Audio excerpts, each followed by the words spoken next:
Okay. That Right. was it. Well, welcome to the 12-cent treehouse with our aborted opening logo, because anybody who knows us knows that we are three technological geniuses. Great. I am Sean McLaughlin, writer, producer, technological genius. Would you guys like to introduce yourselves as technological geniuses as well? I'm Jeff Johnson, a comic book artist and professional Luddite. And I'm Scott Collins. I draw. I don't know. I lose at everything else. Go ahead. Yeah. All right. So last week we talked about panels and panel compositions and panel shapes and how they affect storytelling from the art side of things. And today Sean is going to sort of walk us through and educate us on how panels and panel sizes and placement and stuff affect the story from the writing point of view and like kind of what his approach to it is. All right, Sean? I used to have a real strong idea of what a page should look like, and I would lay them out myself and then try and put it into writing. And I really don't do that anymore, because I think it's an insult to the artist. And like if I'm working with somebody and somebody I know, especially Right. like you guys, like I know you know how to tell a story, so it's not my business unless you ask me to. The couple rules I have is I try never to go over 5 panels on a page anymore. I used to be a real asshole, and I know on one time I more than once I've written 10 panel pages, and I see it in my head, but Right. it's just insanity making, I'm sure, for most artists. And I think about the timing of the panels more than anything else. And I figure the artist knows the best way to make that timing hit. And I think, I don't know, you read my script, so is that stuff clear enough? Oh yeah, the stuff's super clear. Yeah. One of the things I think is good about your writing is that you are very visual. And so when you describe a scene or an action, it's very easy to picture. A lot of writers don't seem to have that innate ability. And so a lot, you work with the script a lot of times and you're like, what is happening? Where do I start? And that's never happens with your script. Like, you have a very visual representation of the story that comes clearly across on the page. Yeah, and Scott and I talked about it a couple of weeks ago. We were talking about that, and I said that, when I was directing plays, the technical people were always like, wow, you really think this thing through visually. We don't get that a lot. And I'm like, then why the fuck are you directing a play? Because you have to see things, right? In a movie, I don't understand this lack of visual acuity. Well, I'll give some writers a break in that regard, because I do think that if you're writing a dialogue-heavy, character-driven story, that maybe if you're hearing it, and it's playing out that way in your mind, that's also valid. I think less so for comics because it's such a visual medium. But that's the thing, is that those guys should be like novelists or doing something else, probably, if they really just can't get the visuals down. Yeah. I always think that, because I read scripts for people as my day gig is now, and it's amazing how many people write scripts like a novel. Right. And they introduce John, age 25. He's this tall man with blonde hair whose life has been hard to him, and he has a slight limp from an accident he had when he was 12. And only wears Converse sneakers, and none of that ever appears in the script, and none of it has anything to do with the goddamn script. So why are you wasting time on it? Yeah, that's he secretly plays saxophone that no one ever gets to hear. Right.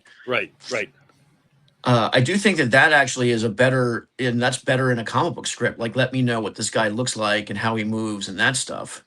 But I know that when you're reading a screenplay, that you have a very limited amount of space, and every word has to be chosen carefully. Yeah, and when you and I are doing stuff together, if you're not clear, you ask me, and I can break all that stuff down and send it to you pretty quickly, because I know it, but I don't know how much you need or how much you want on stuff. Like, you wanted a lot more reference for the second thing we were working on than the first. The first, you seemed to like everything fell into place for you, and you did stuff that was more imaginative than I ever thought, especially that female character. Like, I don't know how you got there, but it was great. So. Oh, yeah, I know. Well, sometimes if I'm reading the script and an image pops in my head, I usually just go with the first one. Like, if I'm reading something and I get a clear, like, oh, they are this shape, they're this height. Like they, a lot of times I'll play the movie in my head, and there'll be Yeah. actors. Yeah. And so I Yeah, can just draw from that. and comics are, especially the way I do them, because I'm I drew when I was a kid, but I stopped drawing because I had an astonishing lack of talent. But it's a collaborative effort. It's Mhm. I don't need to. Alan Moore is a genius, but when you see one of his scripts, it's like, They're so long. why? Everything is written down. Yeah, I wouldn't, but I mean, God bless Dave Gibbons, a pure genius. I would never have been able to translate all of everything that Alan wanted, all the layers of detail. I would have bailed on a lot of that because I didn't, I can't fit that in. Right? It took a master craftsman, a draftsman like Gibbons to like really do that. Yeah, yeah, and that would have been possible. there was a brilliant use of the 9-panel grid. Yeah. The timing is really good in all of that, but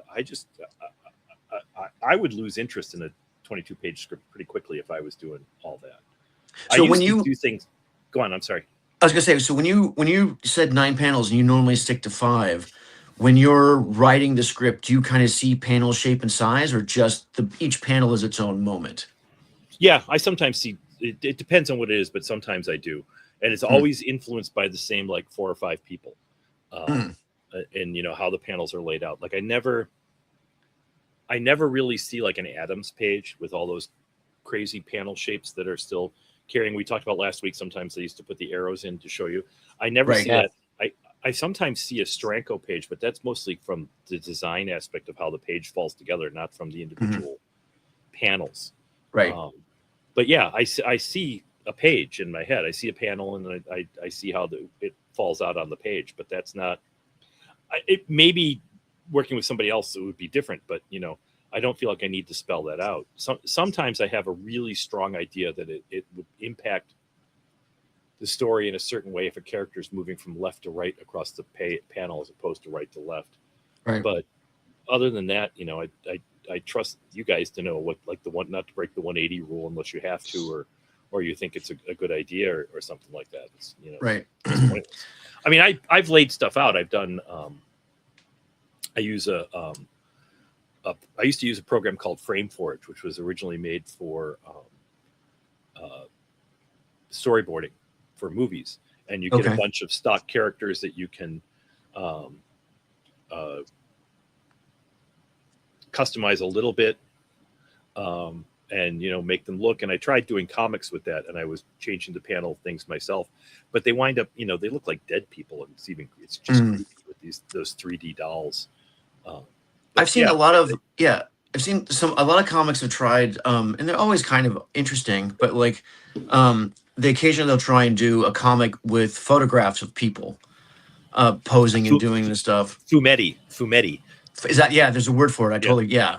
I think sometimes that looks okay and sometimes it doesn't, but it never really reads like it always feels like a stiff and sort of like because even though it's their poses and it might be interesting poses, they always look they look fake even though they're real people. Yeah, they don't look like they're really acting. They look like they're just posing for the thing, and they're not really in the moment. Kurtzman did some of those, I think, in Help, and National Lampoon actually did some that were those were hilarious graphically in the 70s. I don't know that if you read them now. I went back and read some National Lampoon recently. I was kind of like, ooh, this is another time. Different era. Yeah. So when you're thinking about the panel shape says, I remember working with Keith Giffen, and Scott worked with him all the time. Keith would give you these super rough, like usually like 5 panel, like whatever a grid that he had, and like he would write who was saying what in the grid and give you real loose, so you knew who was saying what and who was and what the action was generally, what action was generally happening. But he said, like, just go ahead and change whatever you want. Use it if you want, change it if you don't. Like, and sometimes I would change things, but sometimes they're just super functional. Yeah. I think, well, I have the one Giffen thing here, and I don't know if the whole page will show up, but I don't think it will. But this one, you mean? Yeah. this is the kind of stuff that I thought he did a lot, and that really impressed me.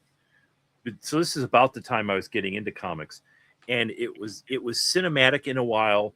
It was using still images in a way that I hadn't seen a lot of people use before.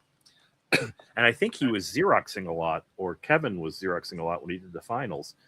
He would draw one of the panels, and then he would in the other panels he would write stat panel, whichever it was, and then DC Production was supposed to do it. Yeah, right. And this just looked, to me, this just works beautifully, because you've got the character, you've got 3 beats here, like you would have in a movie. It's using the still image, but because of the context, this character is thinking, and then he tags it at the end. So it's sort of cinematic in a way, but like we were talking about last week, going from movies into comics, you don't have that 16:9 ratio. It uses a different ratio in a way to make the timing work. And this is, when I was doing 10 panel pages, I would have a lot of stuff like this in there, which, I probably should have been shot for doing that. No, I mean, if it's stat panels like that, I do think that because there is that first moment, your mind spends a few seconds on it, and then the other one, you're like, oh, okay, he's really thinking, and then at the third one, he comes to the conclusion, and the color changes a little bit too. Yeah. So you really do get like, oh, Batman just ran some scenarios. Right. Right. And that sort of timing really appeals to me in comics. Like, I liked, one of the things I didn't like at Warner Animation was, especially in the comedy stuff, was that they didn't like holds, because holds seemed to be like, it wasn't animated. Like, you weren't really getting your money's worth. But for me, some of the best moments in the 40s Looney Tunes were the blink, blink, blink moments, where the joke really sets in, and to me, I always find a character's reaction funnier than what the comic did in some ways. Like, totally. Laurel and Hardy, Stan Laurel's a fucking genius, and he's hilarious, but the Oliver Hardy reaction just buttons it beautifully and is every bit as funny. You need to have a great straight man to sell. Yeah. And he wasn't really a traditional straight man, because he could carry a comedy on his own too. I mean, the whole tie thing and trying to comment the Wonder Dog is just seen a rabbit, so I apologize for the noise. How dare that rabbit? He could. Oh, you should have. You should have seen the rabbit battle that went on the other day, just trying to keep the dog from killing a rabbit. Oh. And the dog's 2. You said 2 years? No, one. Oh, okay. That's almost animal cruelty, keeping him from killing a rabbit. It's a 65-pound 1-year-old dog that's got the jaw strength of a crocodile, right? and the brain of a 2-year-old. Well, here's this is hang on real fast. This is a Kevin Maguire, Keith Giffen page from Justice League. I just happen to have it sitting here, so you can see he really does play with holding on stuff and giving these moments time to let the scene sink in.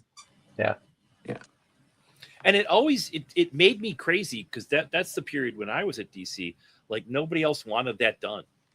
Nobody else thought that these quiet panels worked, and it just makes the story work so much better. Look at the transformation there. That's genius. Yeah, so he gets older, right? He ages, and then he comes back to himself. He comes back to himself. Yeah, he'd been possessed. I had done some of that, Sean, in some of my first samples to DC, or like my second set of samples I was showing them. I had done some of that 9-panel grid and trying to play with moments and do whatever. Got no good reactions at all. Yeah. I was at a convention once, and I saw an editor, a revered, have passed away editor, look at somebody's samples and say, this is brilliant. This is like Al Williamson, but nobody wants Al Williamson anymore. And I just wanted to jump at him, right. Well, there's an example of the long panel on the side, and then on the and then the left going down. But like it's the same shot, same lighting, but he's going through the beats of the of his Conversation. monologue. Yep. Yeah, of emotion, which scares a Right. lot of comic book editors. Well, I mean, it is difficult to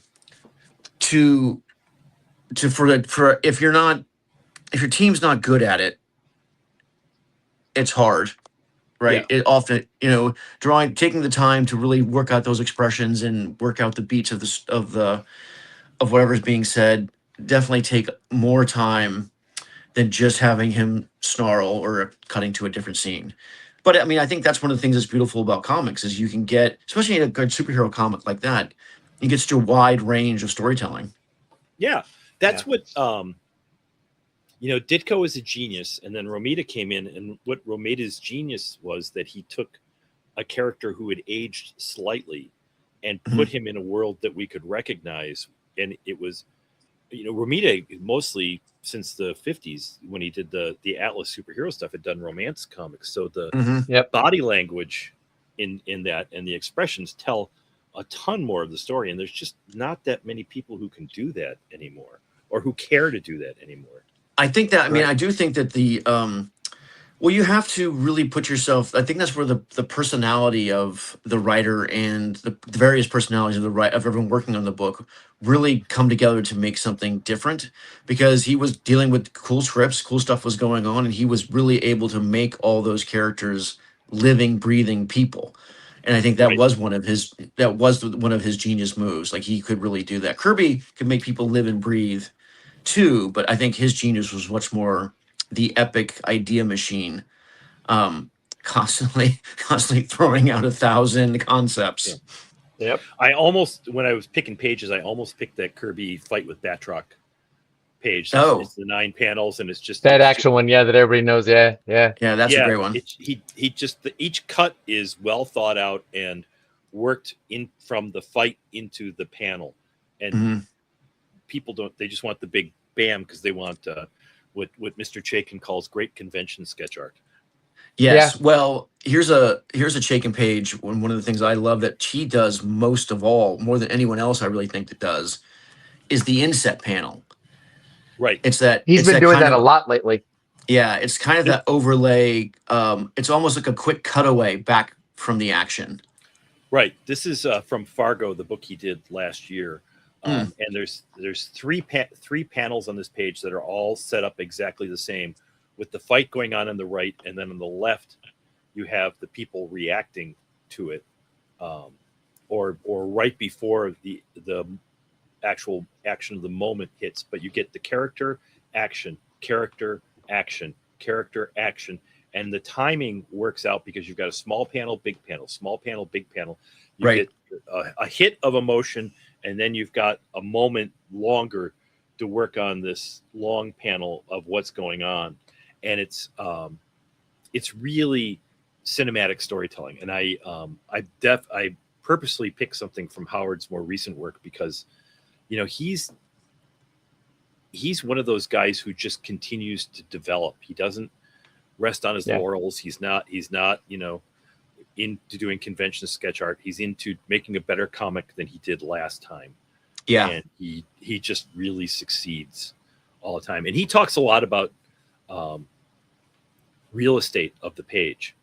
Yeah. And that sits in my head a lot because you only have a certain amount of real estate and you can only do certain things with it. So do those things, pick the right ones. I think Scott was talking about that last week with the panel progression and stuff like that. And he really knows how to use panel sizes and to work the timing of the story. And I've noticed a lot of comics in the past 10 years or so. By the way, Scott, thanks for the Absolute Wonder Woman recommendation. I read it last night. Yeah.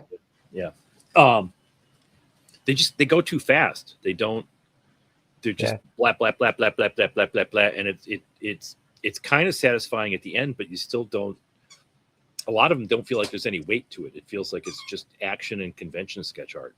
Mm-hmm. Yeah. They might have some of those silent beats or those other things that you're talking about that build on stuff, but they don't constrain it to 1/9 of the page or whatever for that beat or whatever's going on. They'll go ahead and leave like a half a page or whatever going on, going like, this is your giant silent beat, or whatever going on. So it does kind of like ultimately all the comics today are not built like they used to be, where they were much more like, you know, digested together so that you got a whole story, or at least most of a whole story or whatever it was in those 22 pages. And they don't really do that anymore. They kind of do some here or there, but like if you go back and, you know, I defy any modern comic book reader right now to go back and read like Perez and Wolfman's Titans. Oh Yeah. They won't make it through 6 pages. They're going to be exhausted. Yeah, there's a lot. or- there's a lot or- going on in those. Or Stern and Burns Avengers. Oh yeah. Yeah. It's another one. Yeah. Well, I do think that one of the things that happened when comic book art became more of an income stream, and you had to sell your pages, that the best thing the artist could do was trying to make each one more of a pinup, more of something valuable that would hang on a wall or someone would want to possess. Right. And that is counterproductive to, not necessarily, but I found for myself, trying to make a page sellable after the fact does not necessarily help me tell the story in that moment, because you lose time, you lose real estate. Yeah. Yeah. But what are artists supposed to do nowadays? It's not like they're making. It's not like comics is the page rates have not gone up. Yeah. You know, and it's done. You do it for the love of the game, and it's I hard. had a it's thought hard- about it's hard that to of make a- how that pinup thing kind of came around stronger, whatever, whether it was directly thinking about or not, was trying to make it a sellable item today, something that the average person, whether they were into it or not, could, you know, pick up and do. You didn't have to wait 30 or 40 years for the stuff to become rare and to become all of a sudden this fabulous issue that everybody wants, and all that aging process going on. That nowadays, if you find a Kirby FF page, it doesn't matter what it is. Doesn't have to be a pinup, doesn't have to be a great page. They're just like, oh my God, look at this great page. And it's just a regular 6-panel, whatever, great going on. And yeah, there's some stuff or whatever, but they're shortening the wait time on that kind of artwork. They're trying to make it something that's investable today versus waiting a generation practically. Right. And like Jeff says, it's not telling the story. It's thinking about their next convention appearance and what they can sell there. Which you can't knock people for that, because the prices they're paying writers and artists have not gone up that much, and they've actually dropped in the past couple of years, haven't they? Yeah.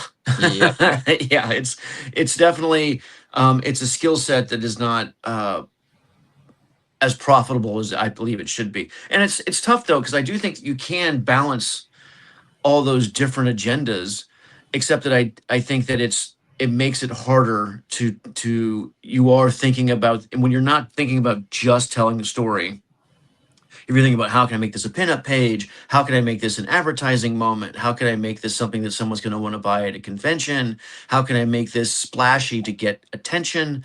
Like, I think all of those concerns are reasonable, but they are secondary and tertiary to what I think should be, your primary focus of telling the story. Right, because the big money, I saw this interview with Seth Rogen the other day, and he was talking about how the movie business has changed. And when he did Superbad, he said, Amy Pascal, the head of the studio, said, you've got $20 million. I like the script. I like the director. I know you're going to cast it with people who are going to be funny, and we're going to make money back because it's funny. So go make something funny. Where now you have to have it all cast, all directed, and you have to have a cast that they think they can market. It doesn't matter if it's going to be a good movie or not. Right. They need they want a cast that they can market. Yep. Yeah. That's wrong. That's why you're going to wind up losing money on that in a while, and that just boggles my mind. Well, I do think so. Chuck Russell is someone who just passed recently. He was the director that was slated to do the Way of the Rat movie back in the day. And he had written the screenplay based on our first 12 issues, and it was really cool. And I got to talk to him because he came to Florida to work on it, and I did a bunch of characters designs and promo art for the pitch. Wait, The Way of who? Way of the Rat. Yeah, that's my boy. That's my boy Boone. But one of the things I really got to talk to him about, it was the budget was supposed to be 65 million at the time, maybe 75, and we put in a character because Heath Ledger was slated to be in it, but because they wanted to have a white guy in it, and we decided to put. So we had to put Heath Ledger in the book, or a character that Heath Ledger could play. So we created a spice merchant who traveled all over, and we made him look a little bit like Heath Ledger, but it's a character specifically designed for the studio to use as a selling point. Yep. And when I was talking to Chuck Russell about that, his position I thought was super educational. He's like, listen, you're trying to convince them to give you $75 million. So you have to give them what they want in advance. Like, you have to make them want to give you $75 million, which I've never convinced anyone to give me $75. Right? Like, I just don't see. And so I'm like, I mentioned that to other guys, even besides the movie stuff, even the comic book stuff, that it, that takes those hundreds of thousands of dollars or whatever else to bring a comic to fruition. They're like, oh, well, why don't they do this? And why don't they do that? I'm like, you walk up $50,000 and get one comic book started. See how frantic you're going to be about losing that $50,000. Yeah. You want reassurances. And I get it. Yeah. Which is one of the reasons I think comics don't pay that much, because we're all out here kind of doing our own thing. Yeah. The ironic thing is that there are no insurances. There are no assurances. You can't, Nope. It's kind of like Moneyball. They put their numbers into a machine and go, well, you have to do this. And it worked once. Now all these teams are trying to do it, and it's not working because that's not how a sport works. You need intangibles. You need teamwork. You need a chemistry. You need, all this stuff. And in comic book, nobody, I say this all the time, so you guys are probably bored with it, but nobody knows what they want until they see it. So trying to plan out, like, well, this movie's going to be good because Heath Ledger's playing a spice merchant, and he would probably be fucking brilliant in it. He would have been. Is that going to make this story noticeably better, or is it just you got a white guy to market it? Meanwhile, do you remember Crouching Tiger, Hidden Dragon? Well, it's so funny because, that was one. So at that time, Crouching Tiger had done, it was back in 2002, 2003. So Crouching Tiger was huge. It was huge, and it was doing great in the States, and it was a beautiful movie. The people in it, Michelle Yang, or not Yang, Michelle Yeoh and Chow Yun-fat. Michelle Yeoh was amazing. There's so many people in it were fantastic, and it's an amazing version of that kind of movie, and it did great. And I brought that up in conversation. I'm like, well, why do we need a white guy? This movie is already doing great. This is the same kind of thing, but with dragons. And he said, and in Hollywood, they considered it to be a fluke. Yeah. Yes. Yeah. So, and they consider it a fluke because they don't know what else to do with it. They don't know how to turn that into a metric that they can recreate. Right. Yep. Yeah. The four corners or the four squares or whatever that, four pillars, whatever that phrase is. Four corners. Four quadrant. Men and women of four different age groups.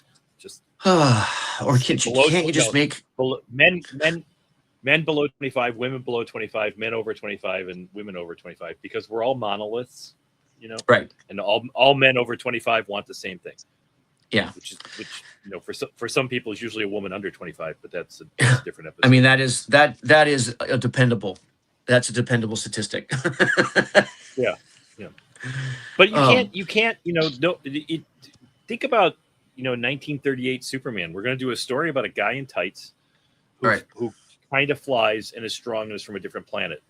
That's insane to think that anybody would publish that. Then that's why. So why do you think to get it published? Yeah, why do you think it hit so big back then? It's a power fantasy at the end of the Depression. Okay. It was in line with a lot of the popular culture at the time, because remember, Superman was fighting fascists and gang lords and abusive husbands, bad businessmen, bad landlords, evil businessmen generally. Yeah. So it's sort of in line with even like Grapes of Wrath and stuff like that to a certain degree, or the Public Enemy and some of the Warner Brothers crime stuff. So it was kind of in line with that. It took that to a different degree. You had a bright, colorful character. A couple of those had been around before, but not like this. And he can solve problems simply that we cannot solve ourselves. Right. It's Chaikin's. I'll keep quoting Chaikin until the day I die. It's a liberal means attained by fascist. Liberal ends attained by fascist means. Mm. Well, yeah, I mean, for the average kid out there, it was like, that uncle, dad, father figure, whatever, that was going to like do the right thing and help out the little guy, whatever was going on. He was going to make sure that the kids on this block got water when their water was shut off, or that something broke, or all those things. All the other stuff, the crazy scientists or different things, those came around later. Those are like at least second year, third year, just dribbling in barely. Mm-hmm. So, and that's one of I think the failings of Superman these days, too bad, is that they're not able to do those kind of stories so much anymore. They do a little bit here and there. They pay it some lip service, but it's not at all like it was when he first popped in. Yeah, and when I was watching, when the TV series, the original George Reeves TV series came out on DVD, and I got a bunch because I was at the studio. And what occurred to me is, he's a dad figure. He's not a contemporary. He's a father figure, and his problems are that he can't be in two places at once. So he can do all these amazing things, but the challenge is that, how is he going to stop this guy robbing the bank when Lois is trapped in a basement with water rising or something like that, And it's much more human. And, I as a kid, I remember, well, there aren't any supervillains in this, but now looking at it, I kind of see it kind of works better on TV. Yeah. And radio must have been great to listen to too. Yeah. It's, I've listened to a whole bunch of the radio shows, and they're pretty hilarious. Are they funny, or are they just they're silly? They're silly. They're silly. It's a kid show, more so even than the TV show. But the TV show adapted some of the scripts. But it's just such a different time. Yeah. It's there's a great sequence when Batman and Robin guest star, and they're trapped in a secret tunnel filled with water underneath an amusement park.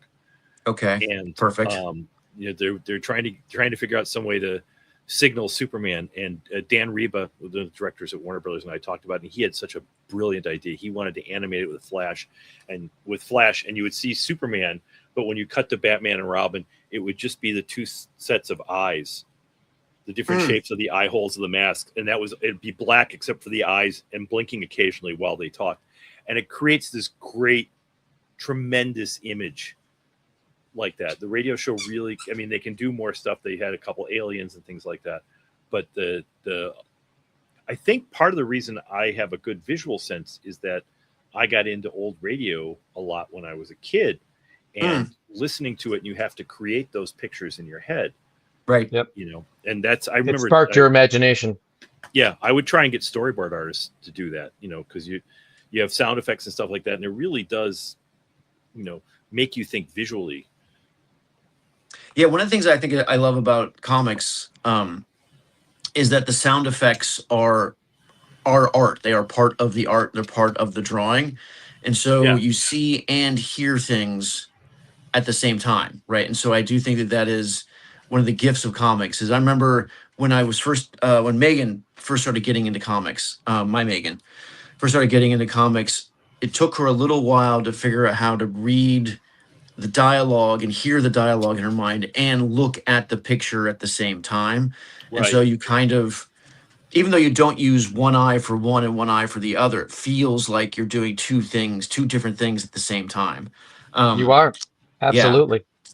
And I always thought that conflation of, audio and visual really makes comics special, because you don't even, you see the big kabam, but like there's that great shot when Surtur is smashing in the Sword of Doom, and it's this big sweep, and it's doom. You like, the first time I read that, I felt like the reverberation of it. Yep. And that's something you can really, I think you just can't get that anywhere else but comics. Simonson is great at that. Chaikin's great at that. Remember the Buzznux in American Flag and the I love those. The panel border.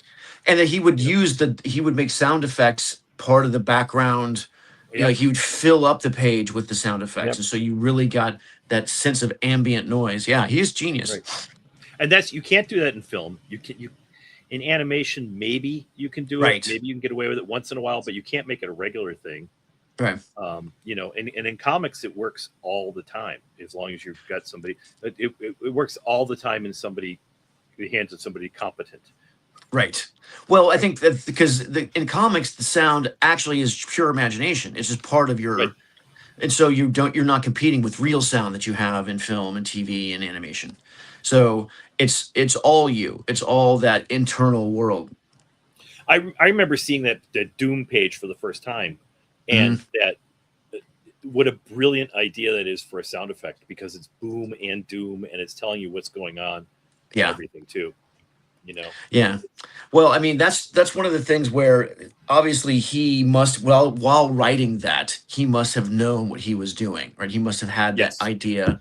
And I do think that is something that's pretty great about a really competent writer and artist who's the same guy, that you can play with stuff that you might not be able to if you didn't have the initial vision.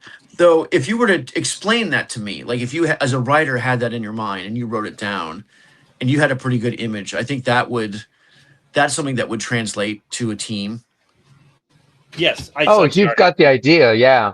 But that's I think one of the reasons why sometimes the singular voice works so well is that he doesn't have to convince, 2 or 3 other people in the team of whether or not this is a good idea or not, or even to just give it a try. He'd be like, oh, this could be really cool. And then he gives it a shot and goes with it, whatever. Because we don't know. I don't know if Walt had that idea right in mind.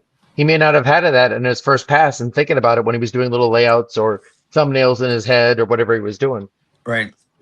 What about you, Scott, when you're doing Citizen Cold? Did anything like that? Because you had some pretty imaginative panel layouts in that. Yeah. Especially the first part of that story was just kind of crazy, and it worked with the sort of chaos that was going on. Usually when I'm writing stuff like that, I don't necessarily see the whole page unless it's something, simple or super, super specific going on. But I'll see certain panels here and there. I'll visualize those in my head. I'm actually one of those where I think that's one of my failings of dealing with stuff, is that I wish I could see stuff like Bernie Wrightson could, or Jack Kirby, or George Perez, or whatever, all these different guys that supposedly could go, oh yeah, this is the problem. Right. There it is. I see it. And then they just start drawing it on the page, pretty much almost done. And they're like, well, how do you do that? Yeah.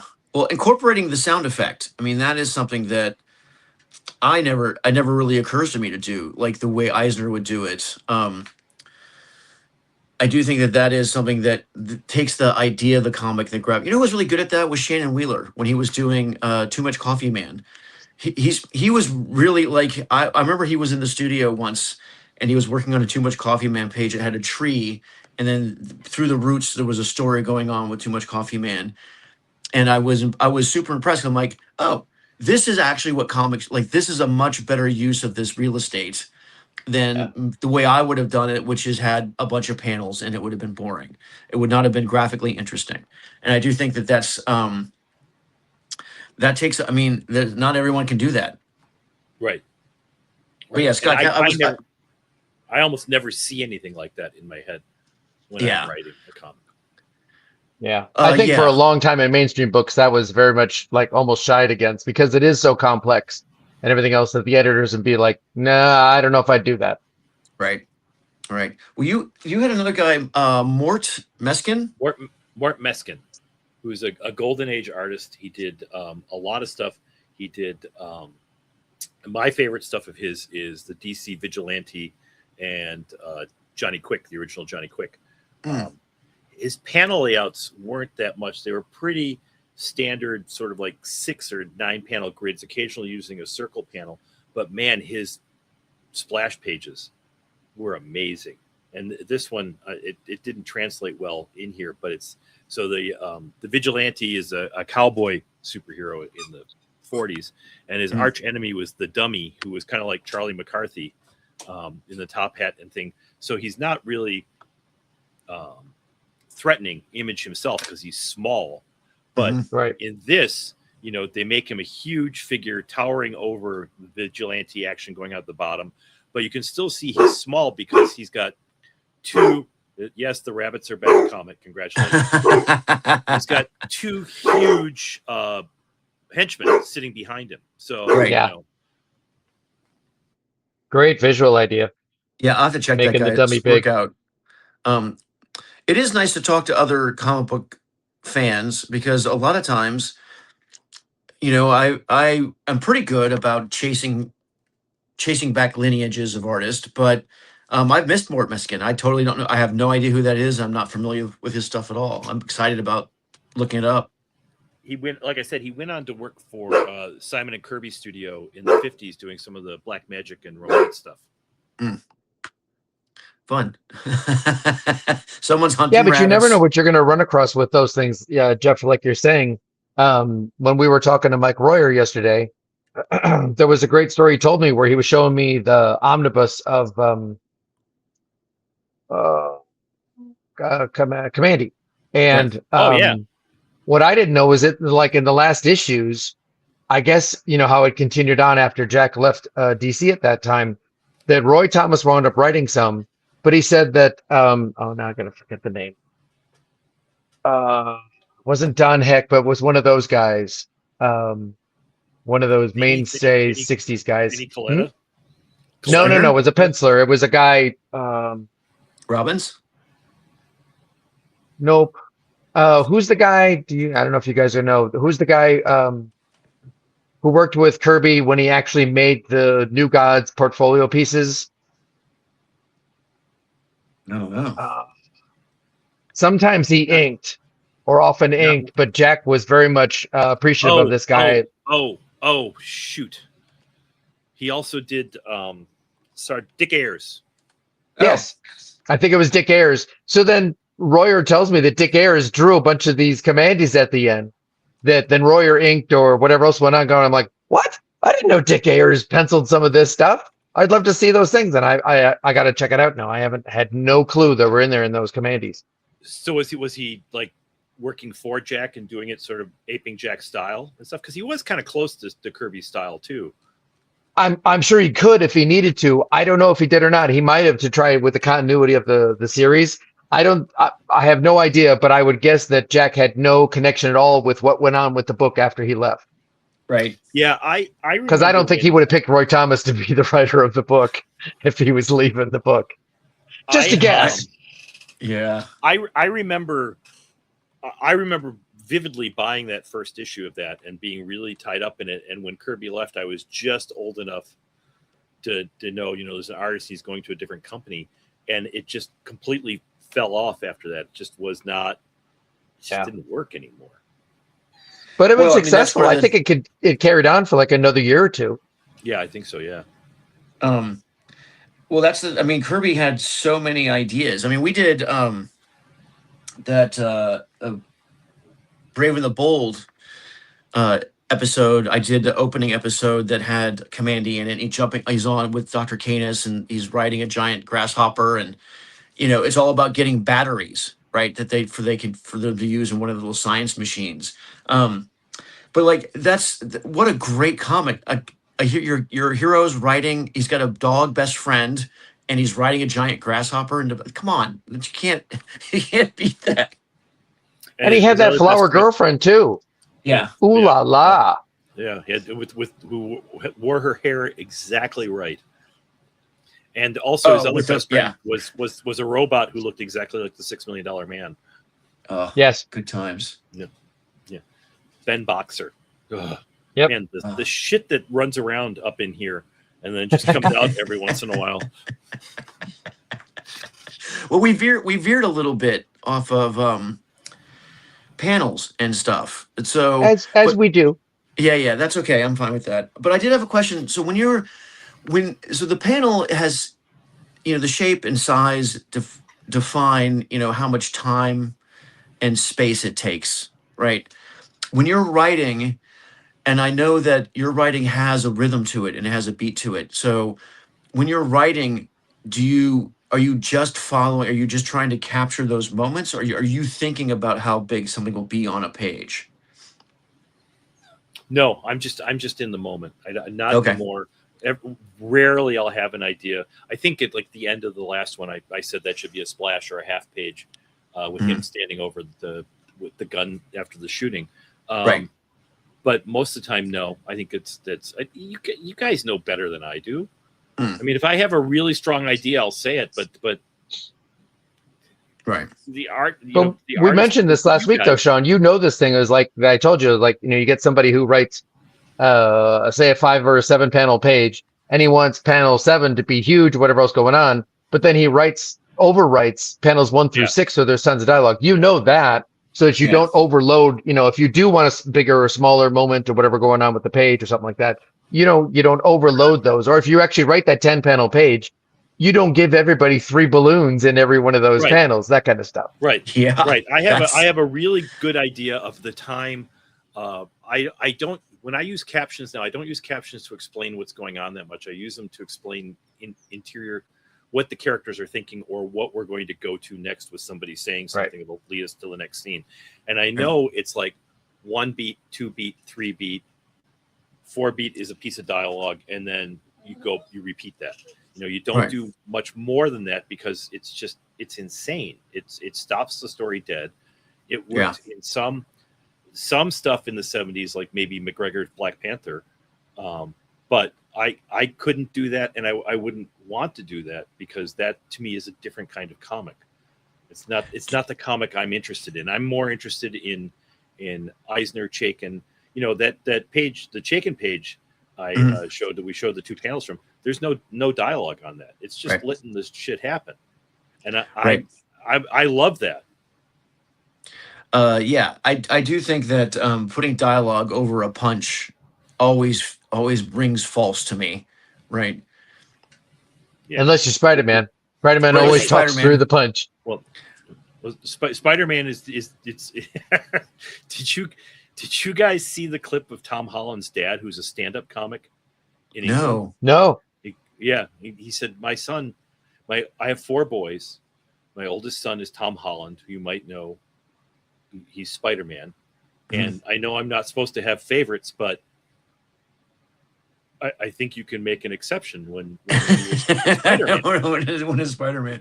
Well, I do think also even the way that does lend itself to like Spider-Man so fast, and he's he can do multiple things at the same time, and a big crazy fight scene like that, it does seem to take like because you imagine there's swinging, there's height, there's more time on a page sometimes. And it's a weird exception though, because I'm totally fine with it in Spider-Man having a long conversation while punching, but something like the Howard panel, I think conversation or dialogue would be amiss.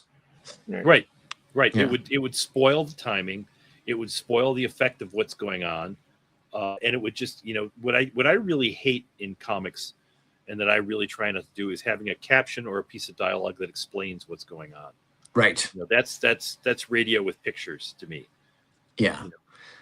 Well, it was old school back then, and the idea that like the way that they would also bold some of the words. It was actually some people had a real strong theory that it was about teaching kids how to read. Mm-hmm. So if you say that, that Hulk threw the truck and the panel is Hulk throwing a truck, there's some of that idea that it wasn't just if there was good or bad storytelling by the penciler, but that, they were actually in some ways going like, it's like, see, Dick and Jane run kind of thing, like showing the pictures, matching the words so that they learn to read it, or the bolding of the words things. I remember noticing this at one point around my teen years, I think. That I would see how some, and I want to say Len Wein did this, but I might be wrong, that he would bold the words, not like how you would say them, not like, you would bold the ones that were for emphasis of that, but he would bold the words. So if you read this, just the bold words in that whole caption box, you still got the meaning of the caption. Yeah. That made me crazy even as a kid, because to me the bold word should be the one that the person is accentuating when they're speaking. And right. I hear you. I'll die on that hill. I agree with you, but it is. Well, I do it's think taste.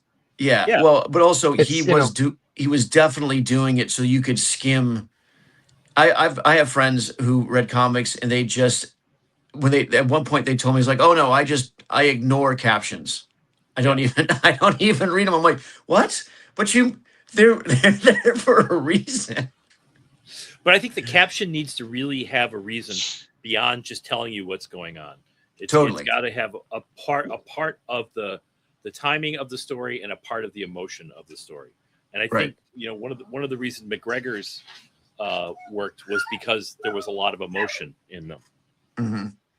Well, yeah, absolutely. I mean, because sometimes you'd get a, I don't know, Chris Claremont or even Roger Stern back in the day. He'd have Captain America running to the bridge of the Brooklyn Bridge, and he'd write 2 giant captions about the history of the Brooklyn Bridge and when it was built and all those different kind of things. And sometimes, that's cool and it's interesting. Other times I'm like, I know Patrick is on page 2 or page 3. Can we get to that, please? I don't need to read caption about that. Now, if it was a caption like you're saying, that it was like, the first time, Steve Rogers crossed the Brooklyn Bridge when he was a kid or whatever, and how much it's meant to him. He remembers it being built or, whatever the timing could be. And you make it a personal thing about that. Right. Boom. Now I think you've got a winner that no one want to skip. Yeah, that was also if you're telling a story about Steve Brody, who was the first guy who was supposed to have jumped off the Brooklyn Bridge and survived, then you need to have some middle ground for it. But if it's just, it could be, is it important to the story that it's the Brooklyn Bridge, this Brooklyn Bridge, or could it be the Triborough Bridge or any other bridge? What's important in that scene? What's feeding that scene? What's feeding the story?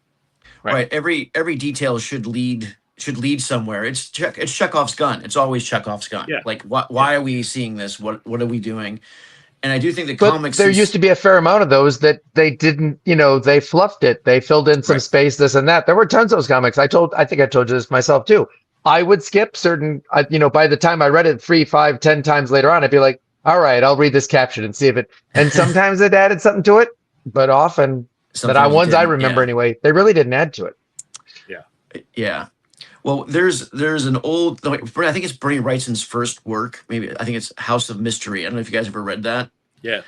But it's still to this day the first comic I think I've ever read that's second person narration. It's like it's the weirdest narration. It's the weirdest narration boxes. And it's beautiful work, but it's so off-putting because it calls your attention to the captions in a way that I think captions should be. They not necessarily innocuous, but they should be in support of the story as opposed to becoming the story themselves. Right. I think a lot of writers are insecure about being a writer. And like, if I want to write like that, I'll write a book. Right. But this is a comic and this is a different thing. So my thing is to serve the form and serve this story in the best possible form. Like, a lot of the stuff like we're working on, I could do that as a novel. But it'd be an awesome novel, but a novel's not fun. And novels, it's way more fun for me to draw some cool PI shit and dinosaurs and stuff. I mean, obviously you could write a great novel, but I do think that there's a not a paucity, but there's not as many imaginative, fresh comics as I said paucity, Scott. I didn't think we were supposed to swear a lot in this show. Right. Scott, that means there aren't enough of. There aren't enough of. Because I love the idea of. Thank you, Sean. I miss I have some of the old romance comics. I think they were great. Some of the Frazetta romance comics are amazing. Yeah. Cowboy, the Western stuff, sci-fi. I mean, one of the things that CrossGen did get right, I think, is we did different genres. We had a horror book, we had a pirate book, we had a sci-fi book, we had a kung fu samurai book. And I do think we had a romance kind of thing, and I think that that's what really will keep the genre, or not the genre, but the medium alive and fresh, is telling all kinds of different stories. Yeah, and I'm kind of amazed that neither of the big 2 or 3 Boom has done that to a certain degree. Boom does. Boom's a great company. Yeah. And Image has to a certain. Well, Image made a gravitational shift in their stuff from what it had been the superhero stuff to begin with, and then they moved to all sorts of they do all sorts of stuff now. Right. I'm sorry. This dog's ears just crack me up. He's got this. Yeah, they are pretty funny. The bent. We call them airplane ears. Yeah, it's too cute. It's just too cute. Well, Image just put it puts out a lot of great stuff. And I do think that they highlight, well, they give individual artists a chance to get to a bigger stage. Yeah, and I don't know. I mean, I understand that the big two are basically research and development for movies, but so develop some other kinds of movies too. Just Well, I mean, I know they've tried, right? I do think Scott and I were talking about the new universe the other day. And I liked some of the new universe. I know that they were trying, but it's still fundamentally superhero stuff. Right. So, yeah, just without costumes or something. Right. And I get that. Right. But the people have made money on the I mean, there's been so much money made on superhero stuff. I think that there's always kind of the hope that there's gold in those hills. Yeah. All those years I was working with Keith Giffen, he was always crabbing about and trying to like chastise the DC management team all the time, going like, stop just doing superheroes. Do the war books, do the horror books, do the other things, keep trying these other things. Yeah, you think you're losing money, but you're just pigeonholing yourself every year that you just keep to the superheroes and you don't broaden. Yeah. And you don't give a chance of anything else to hit. It's kind of like the old thing of, no, you can't go out now. It's kind of the old I apologize for my puppy. Oh, don't be silly. It's kind of the old thing that like in TV, they wouldn't give an idea. They'd cancel a show after 3 episodes and never give it a time to grow. And meanwhile, you have things like Cheers and Seinfeld, which literally took time to grow and then just went on forever. Right. Because they took a risk, and you're going to have to fail to take some risk, but you're going to wind up succeeding more than you think. I believe that firmly. Well, what's the old adage? You don't give the reader what they want; you give them what they didn't know they needed. Yeah. You give them what they need. It's not. I don't think it's our job as creators to read the internet and find out what readers want and give it to them. I think it's our job as creators to give them better stuff that they don't know they need. Right. Well, it's that human. I mean, it's that human connection. When you write or draw, you definitely put yourself into the page, and that, I believe, it's that vulnerability that actually builds a fan base, that draws people to the stuff. They, if you can connect with them as a human, I think that's what. Because I mean, Spider-Man, I love Spider-Man, and when I read him as a kid, he was a friend, right? I always connected whenever I was in a new town. I would find a 7-Eleven and buy a Spider-Man comic, and I would at least know one person. I mean, it's sad and pathetic, but that's But that's true. Right. Well, you moved around a lot, right? A little bit, yeah. Once on an average of once every 6 months until I a little bit, until I joined the Army, and then I was out of the house, and that average has gone down to quite a bit. I've been in this house for like 11 years. That's awesome. I just saw this video today that I thought was interesting on our topic. That if the video is correct, they were talking about how in past times of where man came from, this and that, then we didn't have light and electricity, all these things. They said that they've talked to like tribes that are still around or something like that, and that are close to like what it might have been thousands of years ago, whatever. And they said that the talk during daytime, when the sun was out or whatnot, was usual business stuff. How to do this, don't do that. Let's fix this. Let's make this better. Let's get this done, whatever we need to do. And then when the sun goes down and they start the fires and whatever else going on, they said it was like his typical thing. The conversations always changed. I mean, there still might have been some stuff like we have to get something done tomorrow, but they said overall the conversation would change into stories. It's always stories, tales, into all those other things, the campfire stories and all that stuff. And I thought that was just a brilliant. I had never thought of it that way before. That all of this started with campfires and the fact that we didn't have the sun, we didn't have electricity, and this is partially how we filled our days or our nights. Yep. And it's a bonding exercise. You tell a good story. You tell a story that's important to you, or it's a metaphor of some kind. It's an allegory. Yep. Like, this is how we communicate those deeper connections. And I think comics does that. I mean, all entertainment kind of does it. All creativity kind of does it. But I think comics holds a special place as a combination of things. And there's no reason why you can't tell every kind of story in comics you can tell in movies. Mm-hmm. It's you can tell mysteries, you can do dramas, you can do romance. I mean, the romance comics in the past look good, but the stories are, but you could do what was the thing that Megan he did Rivalry. Oh, right. Yes. Why couldn't that be a comic? That would work fine as a comic, and Absolutely. Well, I think two things that are particularly difficult, I believe, in comics because of the timing of it, and it's tricky to get the timing right, is comedy and the mystery. Like, it's tough. What was that comic that Adam Hughes did? The mystery comic. Do you remember? It's like in the beginning of his career. It was the female. Maze Agency. Maze Agency. Oh, okay, yeah. He did a really great job of giving you clues because there was a mystery to be solved, but not making them so obvious. And I think that is, but also not hiding them. I think that's a delicate balance. And when I was doing Way of the Rat, my goal was to have at least one laugh out loud moment in every issue, which is easier to do when you have a monkey as one of your characters. But it's hell yeah, man, monkeys rule. It's definitely cheating when you have a monkey. But figuring out the timing of the visual gags was one of the things that I spent a lot of effort on, and it's hard, but you can totally do it. You know what's better than a monkey? What? An exasperated monkey. Yeah, I was gonna say two monkeys, but yes, a grumpy monkey. A grumpy monkey, yeah. Look at the newspaper strips from the 20s, 30s, and 40s, like Bring Up Father and Blondie. There were comedies that worked well, and there were also like soap operas and dramas like Mary Worth and Apartment 3G and Leonard Starr stuff before he did Annie. I love Leonard Starr stuff. Yeah, and it reads so great, and it doesn't even. I don't even connect him back to the guy that did all those DC westerns and the interesting detective books.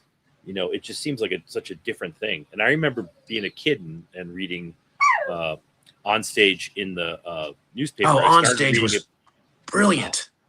I started reading it because there was a Tarzan character in it for a while, and I was crazy about Tarzan. There was a guy who was living in Central Park. But then I just kept reading it, and I remember not wanting my brothers to know I was reading this. Right, you're reading. What was this On Stage thing? It was a newspaper strip. Mary Perkins On Stage is about an actress in New York, stage actress. I never saw that one. It's Leonard Starr, and like it's graphic. It's brilliant. It's fantastic stuff. Leonard was mostly known for Mary Perkins, and then no, there was another female lead. Annie. He did Annie. Is that it? Yeah, I'm thinking of someone else then. He also created Thundercats. Oh wow! Yeah, you might be thinking of Stan Drake, who was.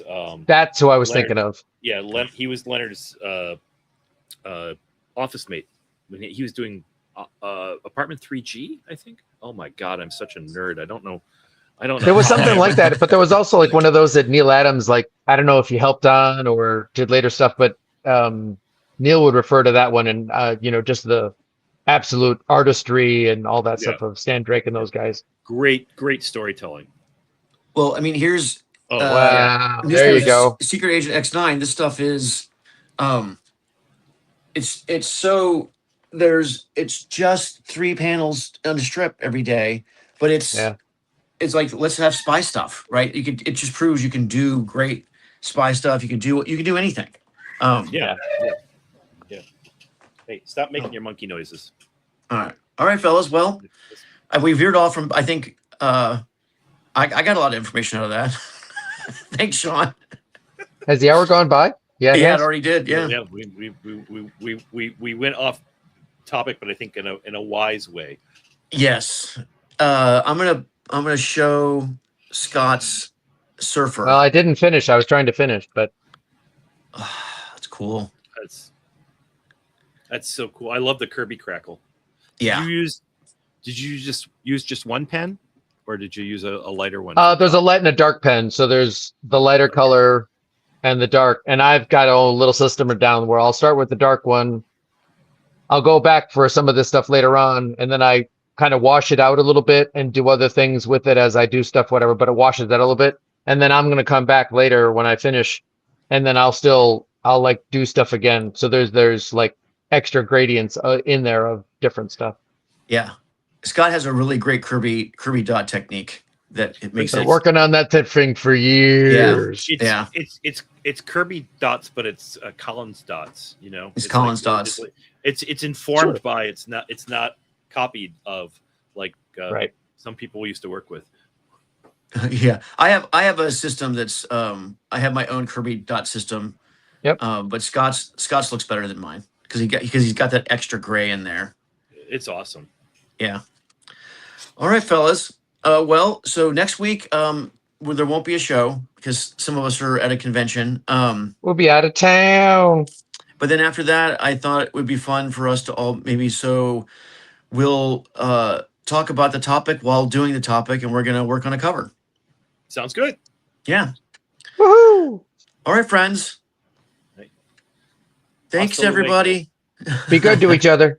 All right. Take care.